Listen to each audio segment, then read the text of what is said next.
Salut les amis, j'espère que vous allez bien, c'est donc le journal du Mercato, un journal du Mercato entre guillemets 100% Paris Saint-Germain, où on parlera donc principalement de Kylian Mbappé et de Nasser El-Khelaifi. C'est une annonce qui pourrait faire peur à tout le monde. Alors oui, ce sont les quotidiens espagnols qui vous l'annoncent, mais nous devons bien sûr les indiquer. D'après Marca et As, il se murmure que le Real Madrid pillerait le Paris Saint-Germain. La raison est simple, elle tient en 3 lettres. Fair play financier. Il faut bien comprendre une chose, c'est que le dossier du Paris Saint-Germain, qui avait été clos, a été réouvert et qu'une décision sera prise a priori la semaine prochaine. Ils s'en sont convaincus, une sanction tombera. Alors pas d'interdiction de compétition, mais plutôt une demande de vente encore. Et donc le Real, tel Batman sur sa proie, arrivera pour proposer l'arrivée d'une des deux pépites, Neymar ou Mbappé. Et pire, pour Mbappé, ça serait plus grave. Pour faire simple, la capacité du Paris Saint-Germain, alors il y avait un animateur qui avait balancé ça, mais on pensait que c'était une énorme connerie. La capacité du Paris Saint-Germain à se mettre en conformité avec le fair play financier ferait en sorte qu'on remettrait en question l'accord finalement de l'option d'achat. Et donc finalement il repartirait à Monaco Mbappé, ce qui serait du jamais vu d'ailleurs, car il ne pourrait pas lever l'option d'achat comme je l'ai expliqué. Et donc le Real viendrait et dirait je veux Mbappé. Alors soyons clairs, ce sont des médias espagnols. En plus on sait que c'est Tebas, l'instigateur de cette rouverture de dossier, donc à vous de juger. En plus il se dit que Paris va dépenser 90 millions d'euros pour Rakitic, des millions pour Wendel, même si ce serait qu'un prêt avec option d'achat.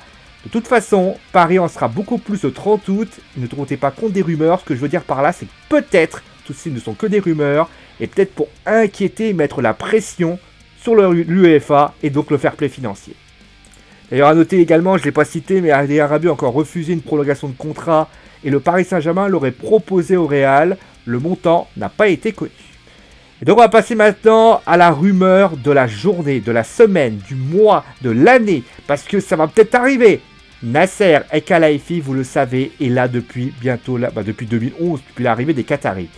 Et il pourrait qu'il aille donc quitter le Paris Saint-Germain. D'après ce qu'on sait, il se murmure que son pouvoir aurait diminué et qu'il se pourrait bien que ce soit sa dernière année au sein du club de la capitale. Alors la raison de son départ serait qu'il serait fatigué des désaccords entre Enrique et Jean-Martial Ribes, c'est un peu le directeur de communication du Paris Saint-Germain, et que ce premier, Enrique, a fini par imposer ses méthodes au club pour prendre une forme de pouvoir que le président parisien n'a pas semblé imaginer. Quand on connaît Enrique quand même, on le sait déjà. Conjugué à cela que, et pour les dirigeants de Doha, Enrique est celui qui a fait venir Neymar, vous imaginez le crédit de ce monsieur. Bon, en tout cas, si départ de Nasser il y aura sans doute, ce sera sans doute le départ également de celui de Jean-Martial Ribes, qui sera le successeur, j'en ne sais pas plus que vous, mais quand même, c'est une annonce grosse et importante et qui démontre peut-être que Doha est en train de se demander si le président du Paris Saint-Germain est-il l'homme qu'il faut pour conduire ce club. On va terminer rapidement avec une information sur l'Olympique de Marseille. Encore des rumeurs, mais vous en aurez sans doute jusqu'au 31 août. On a parlé du... Vous savez, il y a eu un joueur qui semblait venir. C'est un joueur de l'Étoile Rouge de Belgrade, pardon. Nemanja Radonić. Et on a pensé que ça pouvait tomber à l'eau, puisque Wolfsburg est arrivé. Et donc RMC s'est imaginé que finalement, ça pouvait peut-être poser problème. Finalement, rien n'est fait. Tout devrait être huilé comme du beurre.